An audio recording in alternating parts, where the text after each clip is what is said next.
A paz de Cristo, meus irmãos. No vídeo de hoje, nós vamos falar sobre ciúmes e exclusivismo no ministério. Repito, ciúmes e exclusivismo no ministério. Nossa primeira leitura é Números, no capítulo 11. Vamos ao texto bíblico. Eu não vou fazer a leitura completa, mas eu quero primeiro explicar o contexto a respeito de ciúmes e de exclusivismo. Bem, Moisés, em Números 11, ele ajuntou 70 homens, os anciões, à roda da tenda. Preste atenção, onde eles estavam? Eles estavam próximo à tenda. O Senhor Deus, ele desceu e ele repartiu do Espírito Santo, do Espírito de Deus que estava sobre a vida do líder Moisés, repartiu com aqueles 70 anciões. E houve inclusive um sinal externo, um sinal físico, Quando o Espírito Santo desceu sobre esses 70 líderes, eles profetizaram naquele momento, mas depois nunca mais profetizaram. Era um sinal que realmente eles haviam recebido de Deus a capacitação para exercer a liderança. Esse é o contexto. Vamos avançar um pouco mais. E avançando sobre o contexto, eu vou explicar mais alguns detalhes. Nos versos a seguir, então, vai mostrar que dois homens haviam ficado no arraial. Dois homens haviam ficado. O local onde estava acontecendo a consagração era na tenda. Porém, dois ficaram no arraial, ou seja, eles não estavam juntos com os demais que haviam sido consagrados a líderes. Então, o nome deles era Eldade e Medade. A Bíblia vai dizer que o Espírito de Deus também repousou sobre eles, sobre Eldade e Medade. A Bíblia também vai dizer que eles estavam sim entre os inscritos, ou seja, eles não eram pessoas estranhas ao exercício da liderança do grande povo. Eles não eram pessoas alheias, pessoas distantes. Eles eram sim aptos, eles eram sim idôneos. Eles estavam sim inscritos, para poder ser um dos 70 líderes de Israel, mas eles não estavam juntos pessoalmente.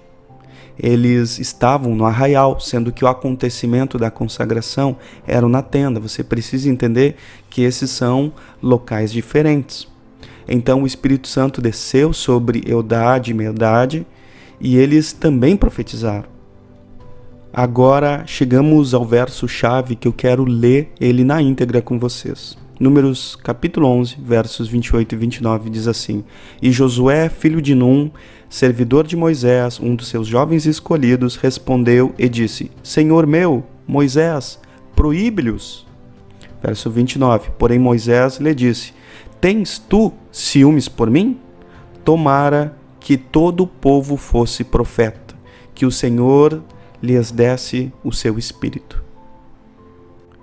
Nós precisamos meditar muito nesse texto. Esse texto é urgente para a nossa geração, que é uma geração que tem o mesmo problema que aqui relatou Josué, filho de Num. Josué, que era assistente, era ajudador de Moisés, já nessa época. Aqui Josué não era líder, mas era somente um assistente. E Josué teve ciúmes, ele falou, olha, eram 70 e eram num determinado lugar e aconteceu que foram cansadas outras pessoas, isso não estava combinado. Ele ficou pensando, isso vai interferir em Moisés, então ele quis, que fosse retirado aqueles dois, ou que aqueles dois fossem oprimidos, ou que eles não tivessem o mesmo direito, enfim, ele reivindicou que não era correto aqueles dois receberem.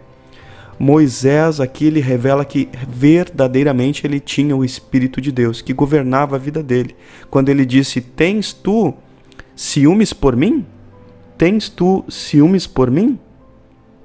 Então, nesse caso, ele revelou que Moisés não tinha ciúmes nenhum, inveja nenhuma, problema nenhum, que outras pessoas fossem consagradas também. Pelo contrário, se mais pessoas fossem consagradas, isso traria alegria a Moisés, que ele disse: tomara que o Senhor fizesse todo o povo profeta, tomara que todo o povo fosse profeta. Ou seja, que Moisés não queria exercer a liderança sozinho, que não tinha problema de mais pessoas terem recebido capacitação, ter recebido dom, ter recebido poder, ter recebido autoridade. Isso para ele não incomodava nem um pouco, não perturbava nem um pouco. Essa é uma mensagem importante para a nossa geração. No Evangelho de Marcos, no Novo Testamento, vai trazer uma mensagem muito parecida. No Evangelho de Marcos vai dizer que uma pessoa chegou até Jesus e disse: olha, nós vimos que há um que também expulsa demônios no teu nome, no nome de Jesus. Só que há um problema, ele não anda com nós, ele não nos segue. Por isso nós proibimos ele. A resposta divina, a resposta de Jesus é: não proíbam ele. E Jesus ainda acrescentou que aquele que não é contra nós, ele é por nós, ou seja, ele está ao nosso favor. É maravilhoso perceber que tanto o Antigo como o Novo Testamento, eles conservam a mesma verdade. No Antigo Testamento, quando tentaram proibir pessoas de exercer autoridade, a resposta divina foi: tomara que todo o povo fosse profeta. A resposta divina por meio de Moisés. Ou seja, quem dera se todo o povo fosse profeta. No Novo Testamento também houve a resposta divina diretamente do Senhor Jesus e disse: quem não é contra nós é por nós. Ou seja, em nenhum dos casos não foi permitido proibir. Eles tentavam proibir os outros, mas não foi permitido proibir. Então nós chegamos a uma conclusão muito clara, que a manifestação do reino de Deus, e que os dons e que a autoridade de Deus não pode acontecer nada relacionado a ciúmes ou a exclusivismo.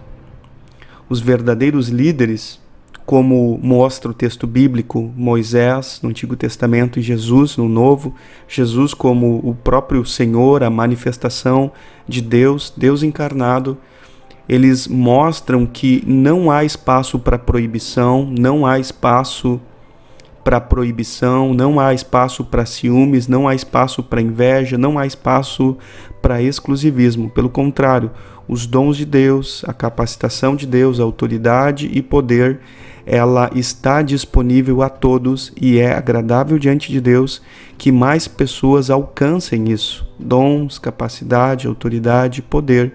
Não é exclusiva de você, não é exclusiva da sua igreja local, da sua congregação local, mas pelo contrário, há uma manifestação do reino de Deus sobre toda a face da terra e o Senhor tem derramado abundantemente da sua graça e dos seus dons. Amém? Que essa palavra possa ser uma boa instrução para a sua vida, que você possa exercer uma liderança agradável diante de Deus, entendendo que é importante que o líder capacite e instrumentalize mais pessoas, que seja um agente para essas capacitações, que mais pessoas venham ser levantadas, discipuladas, instruídas, instrumentalizadas para exercer o ministério. Que nós percebemos então com muita clareza pelo texto bíblico que há sim espaço para todos e não há espaço para ciúmes, inveja, nem divisão e nem exclusivismo. Amém? Que essa palavra possa transformar você, em nome de Jesus. Se esse vídeo te edificou, também compartilhe. Até o próximo vídeo. Graça e paz.